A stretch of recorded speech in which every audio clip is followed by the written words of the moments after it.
Robbie here.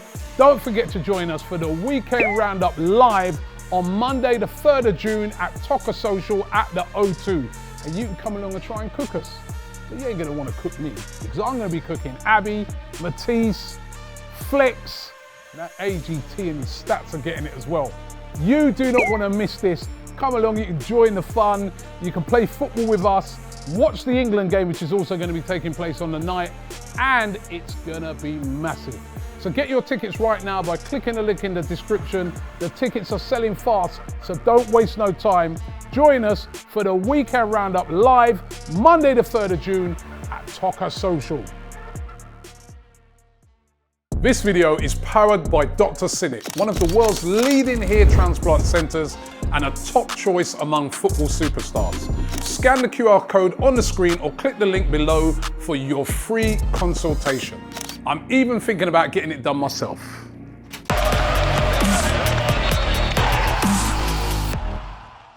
Welcome back, everyone. It's been a little while, but we've had some time to sit on the season, reflect on what happened. A positive end results-wise to ultimately, it was disappointing we couldn't get it over the line. I'm here with Graham. We are sort of nodding, we wished for that Premier League trophy. It didn't happen, but Arsenal did a lot of good work throughout the season.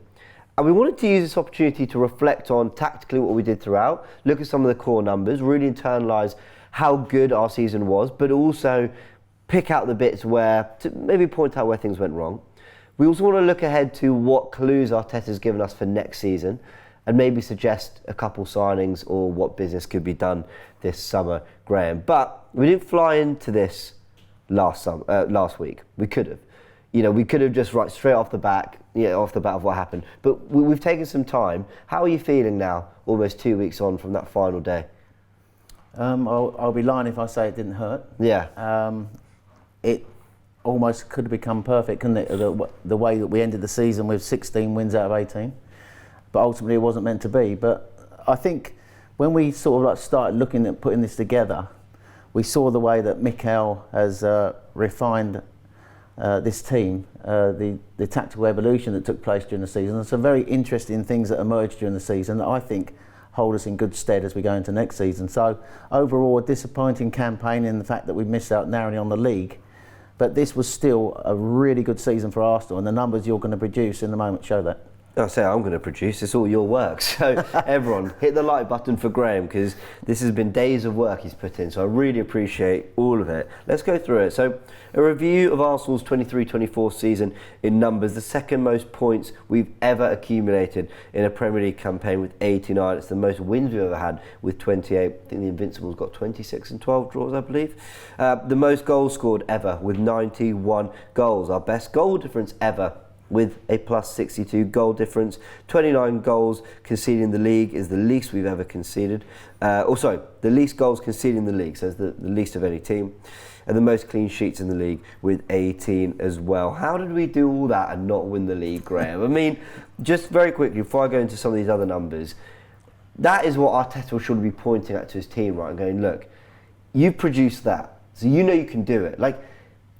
We haven't won it, but they've produced a title-winning campaign, right? You don't get the most ever when you've got the history this club has, and sort of say, well, that season in other years, maybe not in the Pep Guardiola year, but in era, shall I say, but in other years that would have maybe yielded a title, and it didn't. That's fine, and we know we fell short. We lost too many games or whatever, but that's what he's got to use surely as the focus of re-driving this team to say go again, because it is going to come.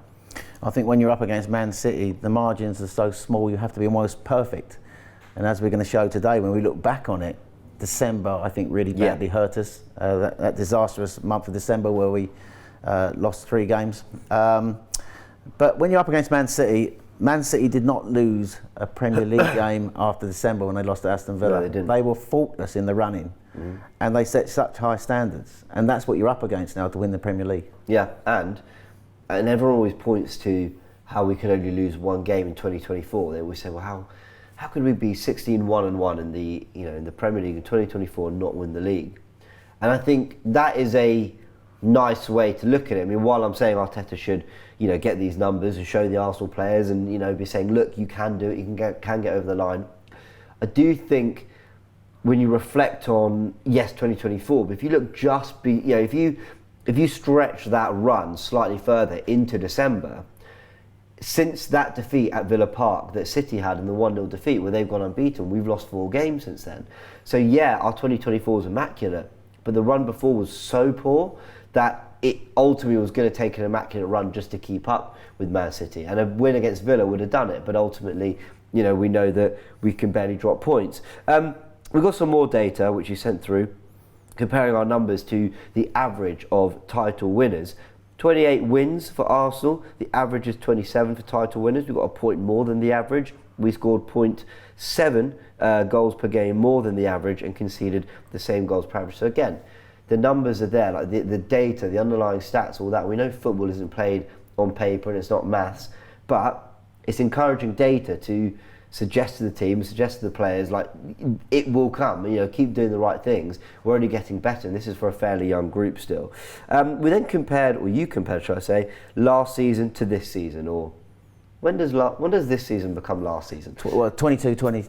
The last 2 campaigns. 22-23 to 23-24, those 2 seasons. Yeah. We finished second in both seasons, that's why I looked at those numbers. No, rightly so. And as you can see, we're up on everything. More shots on target, better XG, more goals scored, far less goals conceded, less shots faced on target, far less shots faced on target, should I say, and a much better XG again. So look, we'll put the numbers to bed now for a sec, Graham, but we just want to run through that. It's all about saying, okay, disappointed we couldn't get over the line. We're going to talk now why about what we couldn't and what went wrong. But still, a really good set of underlying numbers throughout the whole campaign, which tells you this team's going in the right direction. And the best ever numbers for Arsenal in their history in a season. 35 wins in 52 matches in all competitions, a 63% win rate is the highest ever recorded by an Arsenal team.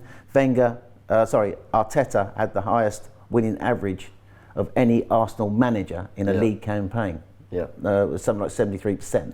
So that's how good the season was in terms of numbers. But ultimately, we fell short because of Manchester City. Yeah, absolutely. Let's talk about tactical evolution. And what we've got up here is the starting 11 for the Community Shield. Jurriën Timber at left back, remember him? Gabriel started the game. Now, I was talking on another video about how Arteta maybe had an idea for what he wanted to do tactically, with the 3-4-3 diamond. Now we're going to get to that because it's quite a change from what we saw in this game. But this game might have set the foundations for the run-in and what we saw for most of the season. And it's kind of weird that maybe we didn't see more of it. So let's talk about that and why we think that is. Of course, injuries to Partey and Timber play a part. But what are we looking at here for this particular game to win the Community Shield, Graham? I think the first thing I want to say is when we start looking at how Mikel tactically evolved us this season, we have to talk about the players he brought in. Yeah. Because they were major signings. We just spent a major amount of money, didn't we? We brought in Declan Rice. Yeah. £105 million. We weren't sure whether he was going to play 6 or 8. That was the only thing. He also brought in Jurriën Timber for around £38 million. And then he also brought in Kai Havertz, £65 million. So there was a significant outlay by Arteta. So he did change, and also eventually brought in David Raya on a £3 million loan, £27 million buy-on option. So he did change the spine of the team quite significantly. When you think about it, he ultimately changed his goalkeeper, he brought in a defender, he brought in a holding midfielder, and he brought in a striker. So the question was, how was this going to play out? And I think it's interesting when I look back and I did my research over the last week, that the team that started the Community Shield in the shape that we started, and a lot of people were saying this was the midfield they wanted, wasn't it? Rice, Partey and Odegaard. Everyone was saying we're really excited by that midfield, Partey sitting at 6, maybe Rice box to box, and Odegaard, the chief creator, orchestrators. That looked a really good midfield. So we went into the Community Shield against Manchester City. Everyone was talking about what sort of role Kai Havertz was going to play. There was talk that he's going to play in midfield. But in this game, this was the shape Arsenal went with. And it's interesting, James, because this shape is eventually how he ended the season in the last 16 games when we went on that run and took us so close to the title. So if you look at the team here, Benjamin White, Saliba, Gabriel, and then Timber came in because Zinchenko wasn't fit, but Timber had been bought, and unfortunately he only lasted 2 games, didn't he? Yeah, but it was a very good looking back line. I like that back line. Yeah. And then we had this really good looking midfield 3, and we had Saka and Martinelli in the wide areas and Havertz up top. So it was a 4-3-3. Havertz sometimes was dropping in. Yeah. So immediately you saw there was a possible diamond there already emerging, which came in the next game, with Saka and Martinelli being our 2 most attacking players in this game. Yeah. So I thought that this worked really well because it also helped us off the ball with the rigid shape. It helped us in build-up, and ultimately we got over the line. It was 0-0 for a very even game. I thought that we shaded the first half. Eventually City took a late lead through Cole Palmer, of all people, who then went on to Chelsea. And then Trossard came off the bench to rescue it, and we won it in a penalty shootout, where Rodri lost his nerve in the penalty shootout. We have to say that because he goes on about mentality, doesn't he? Very true. But he missed one of the penalties. So we got over the line. So this was the shape, a 4-3-3 with Partey at the base, trying to progress the ball centrally.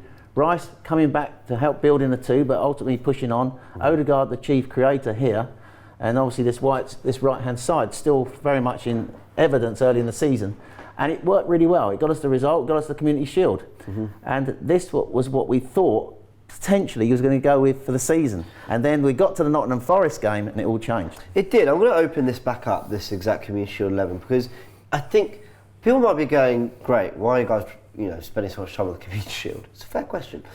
I think it's because when you actually stop and think about it, this 11 and how we approach this game raises more questions than, for me, it answers questions. He went with Timber. I remember Timber in that game. Because he's so good on the ball, people thought he was going to invert next to Partey, so Rice could do the Xhaka role. We were going to see a lot of that this season.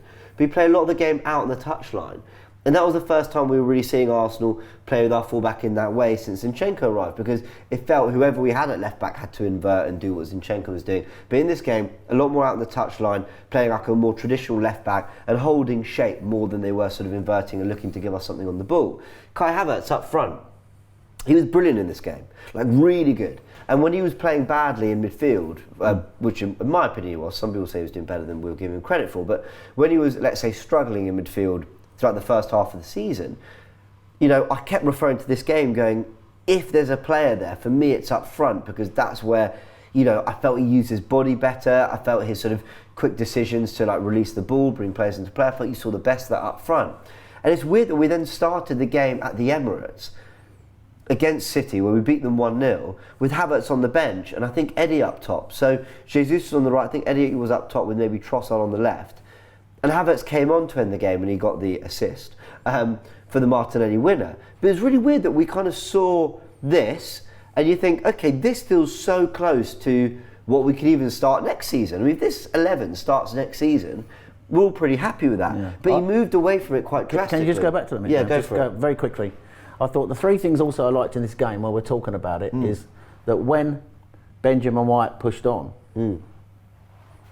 Saka maybe come inside, you had 3 proper defenders. Yeah, absolutely. Yeah. And that to me, and the other thing is, I noticed in this game, it's the first sign, although we pressed man to man, the way Mikel redefined it. Yeah. So we didn't sort of when we lost them 4-1 away last year, it was a high press, a really high press, everybody rushing forward and they were playing over the top of us. He learnt from that. Yeah. And I thought, although we still pressed man to man, we were a bit more structured in the way we fell away, and we didn't commit everybody forward. So I thought there were signs of what he was looking to do in the big games immediately showing itself in this game with these personnel, because you had the pace up front of Saka and Martin, then you had Havertz dropping in, holding the ball up, able to come in, Odegaard getting up high to create on the right hand side, Rice playing box to box but to drop back into a 2, Partey playing through the centre of the pitch, and then you had, when we were building up in our 3-2-5 ultimately, you had, I thought, the perfect shape, to actually attack them. So there were a lot of things I took out of this game, and I thought this was how he was going to go for the season. And then, of course, as I said to you, it changed for the Nottingham Forest game. It did. Now, this was a really drastic change. And before people say, where was it? I don't know. Let's go with this one. Is this the right one? Sort of. Apologies, everyone.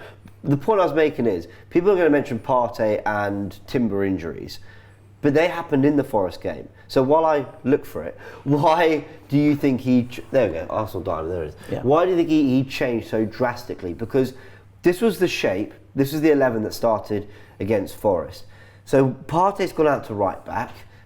White, Saliba have shuffled across in the absence of Gabriel, which we now know might have been for potential transfer-related reasons, but he ended up staying.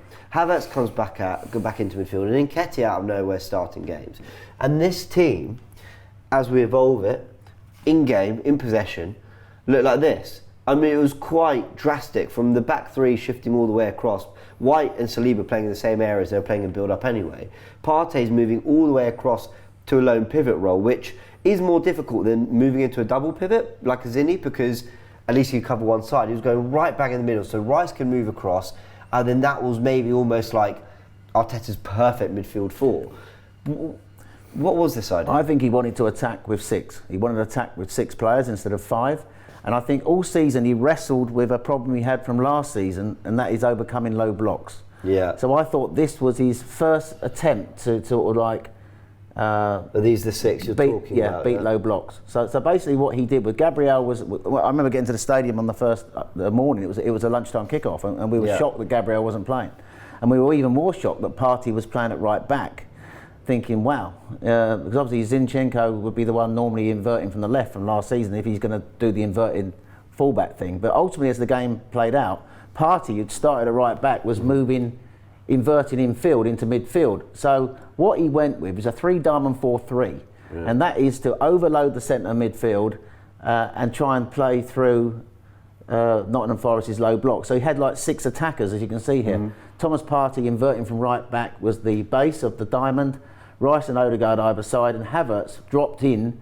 He was left-sided number 8, but he would drop in and be like the top of a diamond, but like a shadow striker, somebody who could attack up and join Eddie Nketiah when we attacked. So that was, I thought, what he wanted.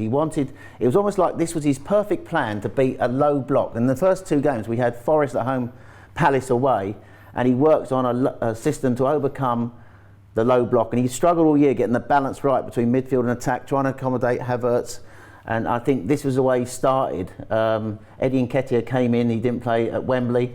Havertz dropped back into midfield, but he went with 6. This was a 6, a diamond 4, and then 3 up the top, with Partey obviously being at the base, so that he's part of the, not in the 6 attackers, but this is what it was. It was to beat the low block, and this is what he come up with against Nottingham Forest. As we move on to what came after this, my quick question is: do you think he does this diamond shape again this season? Going into next season? Yeah, I think we could see it again.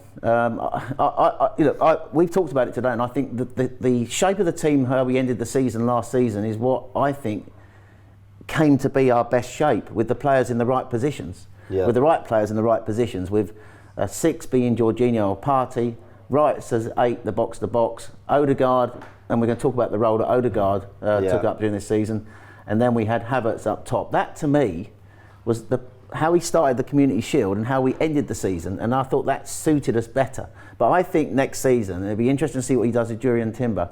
I wouldn't be surprised if Timber's flexibility, being able to sort of like dovetail with Rice, if he plays him on the left, or let's talk about he might even play him on the right, of course. But the fact that he's comfortable in midfield, I can see this diamond 3-4-3 being part of his thinking again next season. Yeah, agreed. It's his way, James, of, I think, when teams sit in low blocks, he doesn't want predictability in the way we build up, and this is one of the solutions, I think, he sees as beating a low block. Can I suggest, though, I think if he's going to do that in future, I think rather than having Partey come all the way across, the way I said, can I suggest, like Mikel Arteta would want to listen to what I've... Mikel, though, how about this? Edu listen to you, like. Well, maybe, who knows.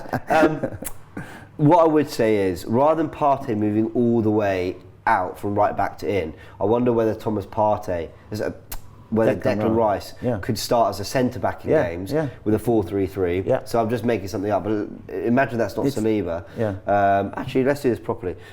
Imagine that's... Not working for you, today. Not working. Start again.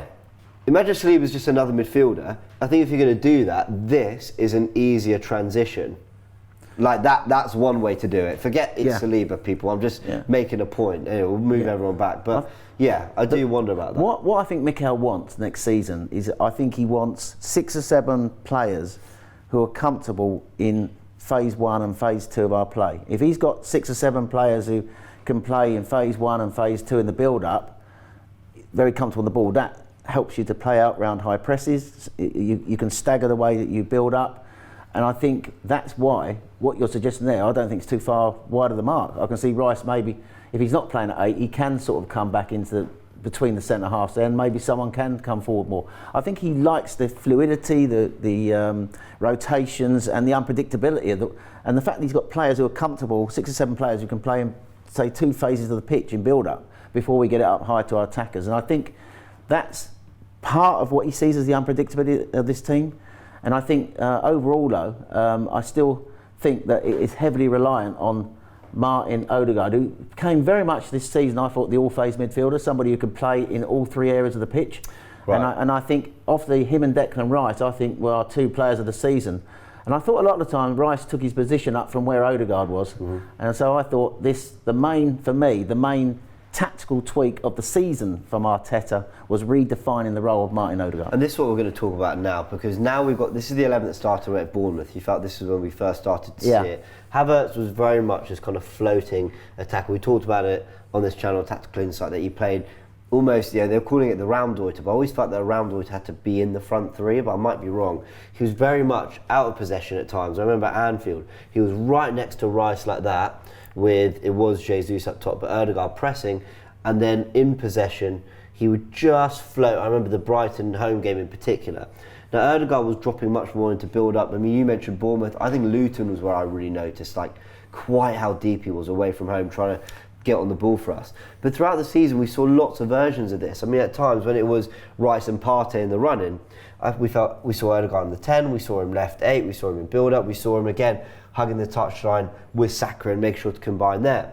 Was Odegaard given much more of a free role, or do you think this was tactically planned before? I mean, obviously this is all worked on and coached, but do you think Odegaard in game dictates and decides and understands where he needs to be? Yeah. Or do you think Arteta goes, for this game we need this, for that game we need that, bit of both? What do you think? I think it's a bit of both. I think Arteta gives Odegaard the freedom to go where he wants to go. That was clear, but I think also he redefined the role of Martin Odegaard. Mm-hmm. And I think what you saw last season was Arsenal heavily reliant on Zinchenko inverting from left fullback, so the left fullback would always be the one that inverted, and he started the season with Partey inverting into midfield.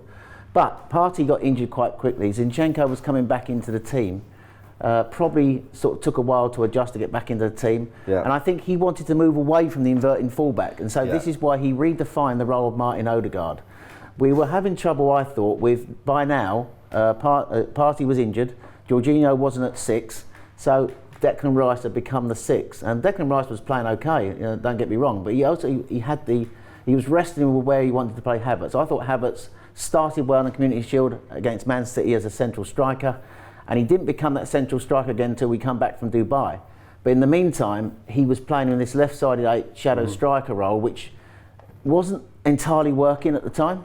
But I thought we were struggling to progress through central midfield without Jorginho or Rice's control and Partey and Jorginho's passing ability, to progress through, through the lines, really penetrative passes.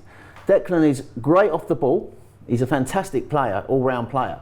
And he's good at sort of keeping the ball moving. He can play it from side to side. But I don't think he's got that ability that Jorginho and Partey have got to spot a killer pass that gets us in. And I think what Mikel did was, I believe, this is only my view of course, is that I thought he redefined the role of Martin Odegaard to become almost like the chief creator. So he would be in all 3 phases of play. Yeah. He could drop into the pivot to help us progress out when they were pressing high. Yeah. He could basically sort of like, if Arsenal wanted to play a box midfield, and I know we've taken players off the pitch here, but I'm going to, if he could be up high, I'm going to have to move Rice across and move Zinchenko down. Yeah. So now he could be here high in a box midfield. Yeah. He could be in a pivot. Yeah. But this moves us away from the inverting fullback situation, and also and then of course he could come out on the right hand side still as well and attack in that lane. The advantage of this is to the team though is also more unpredictability, which I thought Mikel wanted. Yeah, I agree. It freed up Bacary Sagna to sort of like come inside. So with Odegaard not blocking that lane, frequently what you'd see during the last season, the start of this season, they would be there. Yeah. I'm not saying that the right hand triangle didn't work, but Odegaard would be blocking Saka's chance to come inside. If he's either box midfield or he's back in the pivot, that means that Saka can come inside, and obviously Benjamin White can hold the width, he can come high and wide, and Saka can come inside, so he frees up Saka to be more in that zone of influence where he can get attack players. So I thought the Odegaard role was interesting. He could help build up in the pivot, he could be part of a box midfield, he could play a penetrative pass here, and he could help us overload in midfield or play round the press or get up high and progress the ball centrally. I thought his role, the way Mikel redefined his role in the season, I thought was the main tactical tweak for Arsenal this season. It was fascinating watching Odegaard throughout because I felt he got better and better and better as well through the campaign, and we used him lots of different ways. I remember some home games, like you said, where he combined loads with Saka and White. I remember games like Bayern Munich at home where he was closer to Jorginho and Rice was getting forward, and that felt strange to me. He's played lots of different roles. I mean, when you look at this from, this graphic here, we've got Martin Odegaard with 88 created the most open play chances in the whole of Europe's top 7 leagues for the 23-24 campaign. That's from Opta data. I've never seen him as I've always seen him as more 8 than 10, and what I mean by that is he can play a great pass, he can create a chance, he can impact the final third, but I think he can impact everything else just as well. Bruno Fernandes, who's second on that list with 75, I see very much as a 10.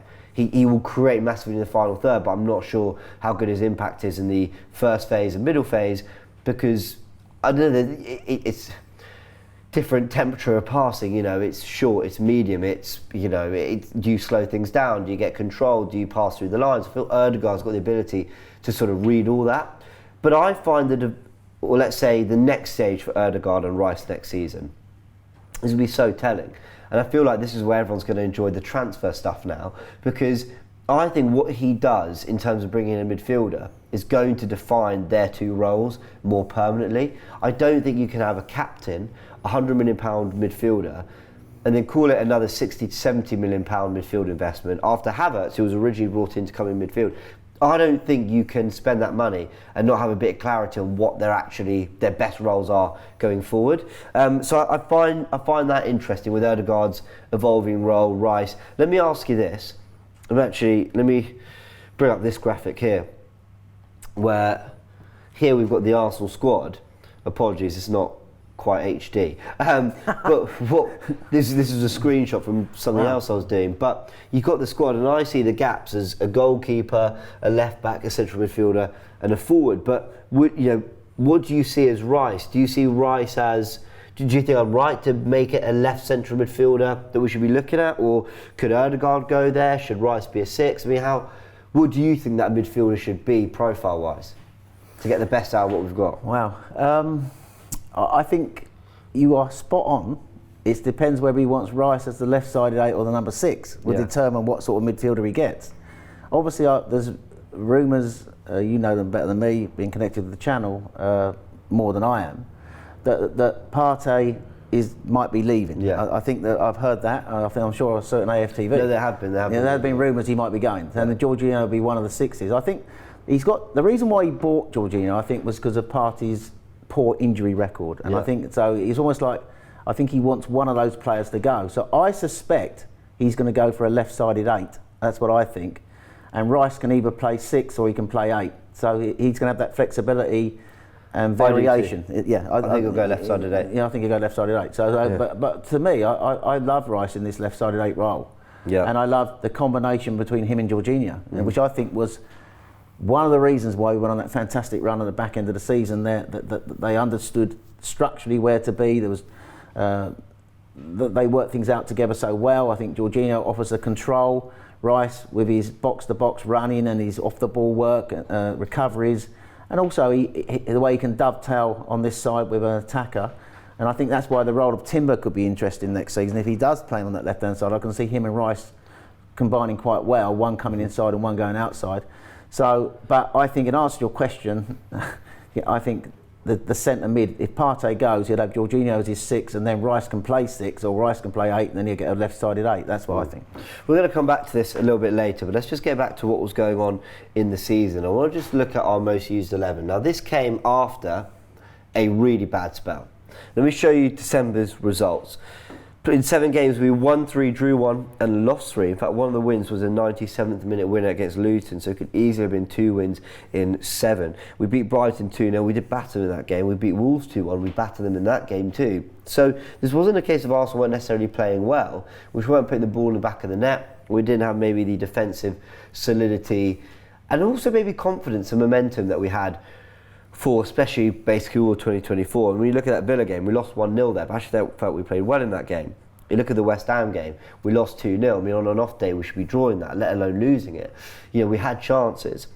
Fulham was a bad game, I agree. The Liverpool draw was, that I felt, a good point at the time, as I did with the City point. But he eventually starts to get this 11 out there a lot more. Now, in fairness... Before we go to that, James, I just want to look at that 11 that he was using in December. Yeah. That 11 was primarily Raya in goal, White, Saliba, Gabriel, Zinchenko. Yes. And then it was the Rice at 6, Havertz at 8, Odegaard, the other right-sided 8, and it was our favourite front three that we all, which took a while to get into the team. You're right, we were excited to get Jesus, Martinelli, the first game they played together was Chelsea away when we drew 2-2. It was Saka, Martinelli and Jesus. Yeah. So that was the 11. It was close to the 11 of last year. Yeah. But that 11 was dominating games possession-wise, but struggling to create, relying on individual brilliance to get goals. So it wasn't quite working, was it? And ultimately we had 4 points out of 15 in those 5 after the 2 wins, which is shocking, really, when you think about it for a team of this quality. Yeah. And that ultimately, I feel, cost us the league. So, but we were just struggling to score goals. Yeah. We were dominating games, but not scoring. So I think the break in Dubai came at a great time for Arsenal. They played well against Liverpool in the Cup and lost, to redefine, get back a lot of the connections they had going into the season, and obviously work on the structure going forward, how they're going to come back and enter the second half of the season, and that's what he come up with, wasn't it? Yeah, agreed. So this team was the most used team in 2024, but in fairness, Kivior played a lot of minutes at left back, so I've got to shout out to him, who's very, very good. Jorginho, I've had a big part to play in the team, and actually I think it was unfortunate not to play more football, you know, in the latter part of the season. But we saw this evolve tactically in an interesting way as well, because Rice and Jorginho and Havertz and Odegaard formed the box midfield in a slightly different way, with Saka and Trossard out on the touchline, but at times able to come a little bit more central with White going on the overlap. It felt like we had more than one plan in one game, which was good to see. And I felt this was where you had what I would call your most efficient team out. And by efficient, I mean, whether it was Tomiyasu or Kivior, you had a back 4 that was full of defenders who could defend. You had 2 proper central midfielders, one who brought legs and energy and lots of quality, one who brought quality in other ways, but mainly on the ball. You had your best mover and finisher in the penalty area. Let's be honest, Havertz did a much better job up top than Jesus and Nketiah this season. You had a really efficient finisher in Trossard, and Saka, who a lot of people were saying on the ball wasn't quite as good as this season. He wasn't as electric, and the flair didn't show as much, but my word were his numbers unbelievable. He had 34 goals and assists in all competitions for Arsenal. So it was, for me, our most efficient 11. There was no, as much as Partey, Zinchenko, Jesus, when they're at their best, my word, they're brilliant to watch. They're more unpredictable than the players that are out there. And I include Raya in that. Raya at this point was really getting comfortable with cross-claiming, with having a high starting line. It gave real confidence to the back 4. And while this team maybe isn't the most glamorous team we can put out in terms of the 1-2s, the pretty football, the thrilling entertainment, they were scoring more goals because I just felt they were far more efficient and had more clarity in what they were trying to do. I think it's slightly disingenuous to the team. I thought the rotations and the fluidity of the team were rediscovered with this lineup, James. He went back to what worked in the Community Shield at the start of the season with a number 6. Jorginho, if you think about the changes, and I know Kivior was part of this as well, Tomiyasu came in at the end, But Partey was the 6 at the start of the season. That was Jorginho. And Tomiyasu come in for Timber. Gabriel in the side with Saliba. That brilliant defensive partnership all season. You have to mention that. Jorginho at 6. Rice, when Rice was at 8, Jorginho was at 6. This was far more efficient and better than when Havertz was at 8 and Rice was at 6. We have to say that. Because the results in the back end of the season show it. And then, of course, you had the growing influence of Martin Odegaard's role. The only game he moved away from this ultimately cost him, didn't it? When he decided to bring Jesus in up front and move Havertz back into the left-sided 8 role. And we lost at home to Aston Villa. But he went back, I thought, to primarily what he started the season with. And I think all season he was wrestling, he got us so well structured, pressing off the ball and a shape that sort of stifled teams. Teams couldn't get out against Arsenal last season.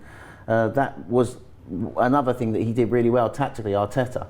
But he went back to this shape with a controller at 6, Rice a box-to-box, Havertz as his main striker. And I thought that the dynamics of this team also helped with the relationship between Trossard and Havertz. Yeah, they worked well together. Because they work really well together. What Trossard's able to do, he can come in centrally or drop deep. Havertz is a low-touch sort of volume player, but he likes to drift out. He likes to make runs in these sort of channels, but particularly in Trossard's channel. Yeah. So Trossard comes in here and he can face the play and drive forward, but Havertz can come out here and then we can build from there. So I thought the relationship between those two players was effective in the second part of the season. Odegaard playing this different sort of role, freed up Saka to come inside. Yeah, it was good seeing Saka play more central. He played more central and White was overlapping more. And we have to say the other part of the season was when Benjamin White was inverting into here, he did go back, he moved away from the inverting fullback, but there was times in the season when White did invert into here and Odegaard and him often switched positions. That's how comfortable Benjamin White was in phase 1 and phase 2 of the play. So you saw the evolution of the team, what Arteta's trying to build, but ultimately I have to say he went back, he wrestled with the balance between midfield and attack all season, how to get Havertz into the team, whether to play him as a striker or a left 8, but ultimately through Jesus' injury issues and Eddie Nketiah drop off in form, and he was accommodating those two players for the first half of the season in the centre forward role. Havertz coming in here, Rice coming back here. I think we got the balance right between midfield and attack with the fluidity of the team, the way we built the play, and ultimately we started getting some big wins. 6 at West Ham, 5 at Burnley, 5 against Chelsea, and then of course we stormed into a 3-0 lead at White Hart Lane with our set piece move. So, but overall, this was the shape I thought he started the season with that won the Community Shield and ended the season didn't quite get us over the line. Yeah, let's open it back up again. I mean, the thing is, where I push back slightly on what you were saying about it brought back fluidity, I didn't feel we were lacking. I think the first 2 months we were lacking fluidity, but then by December, even though we had that bad run, you know, we scored 4 at Luton. We beat Brighton 2-0, but that was a 6-0 performance. We were brilliant. I was at the Wolves game where we won 2-1. I couldn't believe we were 6-0 up before Wolves scored. The Sevilla game, I think we beat them 2-0 in the Champions League and it should have been 6-0. I didn't feel that chance creation was a problem. So when I say more efficient, I just felt you got the team where Zinni did okay at Anfield but got done on the Salah goal, where Jesus was great in build-up but didn't put his chances away against West Ham. I felt Tomiyasu / Kivior and Havertz fixed those issues. So that's where I felt the efficiency came. Martinelli didn't have that great a season. He's still more electric and dynamic, and you know he's more of a driving winger than Trossard. And Trossard, it's so funny, in his last 3-4 games this season, I didn't think he was that impressive, but he got goals. So I feel like the team just moved to something that was more, almost Arteta has such faith in the system. We'll create chances, we'll defend them well enough. So I need to make sure that, forget XG and all that, the actual goals are going into the back of the net. And I felt we did that a lot better in 2024, especially from January to March. Especially, I felt that run where I think we won 8 in a row, then we drew City, then we won another 2. We were really great in that run. And I think Arteta might build on something like this going into next season. I think when we're looking at a left-footed option, a Joel Hato will be interesting. If it is going to be a 6 we sign, that Rice can stay in that role, that would be interesting. And potentially not even signing a striker because we're happy with what Havertz is doing apparently. So that will be really interesting. Let's talk about what's next though. And I'm going to bring this back up, which is the gaps in the squad for signings. So I believe that, you know, it's been reported everywhere that we want a backup goalkeeper if Ramsdale's to leave. we want a left back, we want a central midfielder of some kind, and we want a forward of some kind. Who's leaving for you? From this group, no one except maybe Smith Rowe. What, sell or loan? I think we'll sell him. I don't know what a loan does for anyone, quite frankly. So you haven't got Nelson on here? And you no, so this is kind of basically what I think the squad will look like next season. So no Nketiah? I think Nketiah will be gone. Nelson, I think Nelson will be gone. El Neni, Cedric, we know are gone. Yeah. Ramsey, I think, will be gone. Yeah. I think there'll be a pretty... Okay. Yeah, I think they'll get... You got Vieira on there? Vieira, I think, will get more minutes as an understudy to Ødegaard. So this is how I think the squad will look next season. Filling in the blanks, and I'm sorry I'm picking on the spot. Excuse me, is Tierney coming back, guys? I think he'll go, but let me put it this way, I wouldn't be opposed to having more money for these positions and keeping Tierney as a backup left back. Yeah. I wouldn't have a problem with that. So you want our two left back six next season to be Zinchenko and Tierney? Well, this is a slightly misleading graphic because I've more just put everyone in their comfortable position, but Tomiyasu will play left back, Timber will play left back. Yeah. I think we need another naturally left-footed option there. That's where the Hato links are coming. Yeah, the Hato links are interesting because of that. So then we look at the rest of the team. Just to throw some names out there, Guimaraes linked for this role. I think he's made for it. I'm still not over, but anyway. No, look, he's clearly a very talented player. He's been spotted with Gilberto Silva. Yeah. So I say all that facetiously. That means absolutely nothing, of course. It means nothing, but who knows? Locatelli, De Jong, they're all players I'd like. Who would you like if you had to pick one of those? I don't think it's doable with Frankie De Jong. I think high wages and it would be a high transfer fee, but I would love him because you could then play Rice at the 6 and De Jong as the 8, or if you needed more build-up and you wanted to press higher up the pitch with Rice, you could just move De Jong to the 6 with Rice there, and he would perform the Jorginho role. So I think De Jong would be perfect. I think the same with Locatelli, but he's got a little bit more sort of height and presence, and would play it a little bit more physicality, I think, in that midfield. Who's going to be the striker? Guimaraes is kind of the middle ground between the two, actually. Well, the striker's interesting. Isak is the one I'd want, but I don't think he's for sale, and 100 million minimum is what it would take. Pay that. So controversially, and this is slightly controversial, I would sign Kudus. He's probably going to cost 80 million from West Ham. Yeah. I just don't think we need a young Sesko or a young... I mean, maybe we do if they're going to be an understudy to have it. Are they going to let him go? No, probably not. Probably not. But it would probably cost 80, 85 million to get Kudus out of West Ham. Yeah. West Ham fans watching this will say, yeah, and the rest. What about the Rashford links? What are you with that? I'd love Rashford. Would you? Yeah. And asked me that 2 weeks ago and I wasn't sure. Yeah. But now I think Arteta would do some amazing work with Rashford. I think and where would he play? Well, if you're looking at the squad, I think Rashford would play out on the left. Martinelli would get minutes on the right. Jesus and Trossard could play as false nines with Havertz. Or Rashford could play out. So Martinelli gets minutes, that means Rashford becomes first choice. Or are they going to be fighting? Is this all about squad depth players competing for positions for you? They're so interesting, Martinelli and Rashford, because last season, the 22-23 campaign, they both had probably their best campaign for Arsenal and Man United. And I remember at the time thinking I wouldn't trade Martinelli for Rashford. And that was with both of them at their best. They've both had a really poor season. But I can see how Rashford's ability in transition, his raw pace, his, like, people use the term ball striking, but essentially his ability to, wherever he is, just slap a ball, in a way that you feel like you could put that in the top corner. And I can... He offers something different to Martinelli. And Martinelli would still get loads of it. We know Saka played too much football, in my opinion. Yeah. Martinelli could develop into the striker. He's good back to goal.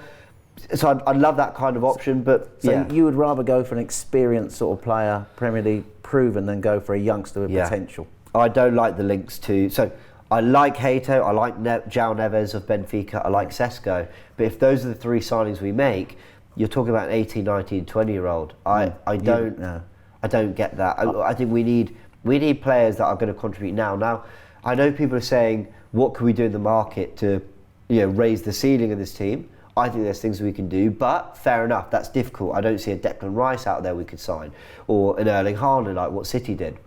But I do think there are players that can come in and easily compete. Kudus, I think, is brilliant. I think he'd make Saka work hard. But that's fine. Kudus has played false nine. Kudus has played midfield. Kudus has played out on the left. Pedro Neto. Rashford is kind of the one I think Arsenal fans are sort of made up within themselves could happen, but who knows? So yeah, if we can't get the genuine 9 we want, which for me is Isak, then I'm looking at more of a. I think there's more quality out wide on the market than there is up top, personally. I think I'm not going to throw any names at you because I don't know if the players are out there who I think would improve this team. Yeah. I think what we do need is, I do think we need a transition killer, someone who can run through teams, someone who makes a difference in a game when we're only 6.5 out of 10. Yeah. We're dominating the ball like we did in games against West Ham.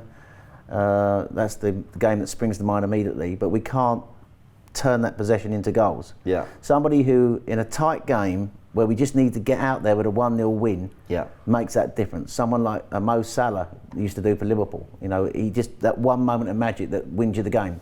Haaland, who when City are not great, suddenly produces something. You know, so I think what this team needs is somebody of that ability who can win a tight game, or someone who can run through teams. Someone who's got that sort of like a bit just. You can't coach that. They've either got it or they haven't. And I think it's very hard. There's so few players in this market who you can get. So it's going to be very difficult for him. But the one thing Arteta has done, I think you mentioned Rashford was interesting, he's been able to take players, as we saw with Havertz, who basically, his career was going nowhere at Chelsea. Yeah. And all of a sudden, he took a real gamble with him, didn't he? But ultimately, he's improved him. Yeah, and so I wouldn't put it past him if we did get Rashford, not that I'm saying we should get Rashford, to turn him back into the Rashford that was 2 seasons ago again. Yeah, and for what it's worth, for anyone who's watching this going, wow, we're really in for Rashford. We're not in for Rashford. It's something the Arsenal I'm just making the point. Yeah. It's something Arsenal has talked about. I agree with you totally. Like, it's someone who's so great in transition, and I don't know how many are out there, but I feel like the winger market is slightly better than the striker market. But I think we really need a forward. Someone who can play across the front line. Yeah. I mean, Trossard or Jesus. I mean, look, if you signed a backup right winger like Kudus, I mentioned, Jesus goes there, and I say backup right winger, I think Kudus is good enough. He finds a way into this team. I think he's really good. Whether it's false 9 or whatever it is, I think he's brilliant. I think, I would love him. He really is one of the players I desperately want this summer. Last thing I'm going to show you is, let's have a little look, end of season 11. This is the 11 that ended the game against Everton with Timber and Zinchenko's double inverts with Smith Rowe and Ødegaard as the 2 10s. I said, when we did a similar video to this last season, I said that I felt this was the direction Arteta was going in. And I don't know if I was wrong, because Timber got injured so early that we didn't really get any chance to see it. Thought it was really interesting that he ended the game with essentially a lot of distribution coming from, let's show it in this blue, coming from Zinni into these areas, Timber into these areas. But what we also saw at times was Ødegaard dropping into build-up, and Timber was making the underlap to support Martinelli. I think we see a lot more of this next season. I think in pre-season, we saw a little bit of it with Timber at right back making those runs. I think we're going to see more of this next season. Yeah, he's a very good footballer, Timber. Yeah, I think he will offer us something. It'll be interesting to see how Mikel sees his role next season. I think he'll want this team to continue playing the way it's played this year and adding new layers to it. Yeah. And ultimately, hopefully, will get us over the line. Now, we're still going to be a possession-based team. He's still going to want us to control the football. Yeah. But I think he just wants to add layers to it that in these transitional moments decide games. I think it was interesting. I thought Smith Rowe did okay when he came on. Yeah, he did. Yeah, and I thought Martinelli had one of his, although he was on the right side, was okay in the game against Everton as well. So yeah, it'll be interesting to see. I know rumours about the future of Gabriel Jesus. Arteta has said he wants to keep him, so it'll be interesting to see how he sees his role next season. But yeah, some great points there. I think ultimately, though, I just want to end this video by saying that when you look back at this season, it was so close for Arsenal. We had a brilliant season. Yeah. Whatever you say, but we didn't get over the line. But I think it's funny how when I look back to that Community Shield team, the way he had the team set up with that day Partey in the 6. I know he was injured for most of the season, but Rice was more forward, and he went back to that in the second half of the season, and it got us close to the title. It was that period where he was working out how to get these players into the team that ultimately cost us and led to those bad results in December. And I get the changes that he might make, but I love this team with Jorginho at 6 and Rice at 8. I do. And whether Havertz stays up there or not, I thought he was really good last season. His goal contributions, assists and goals was far greater than what anyone expected. But ultimately, we started the season with a Community Shield win and we got close to the title, and that was the shape of the team.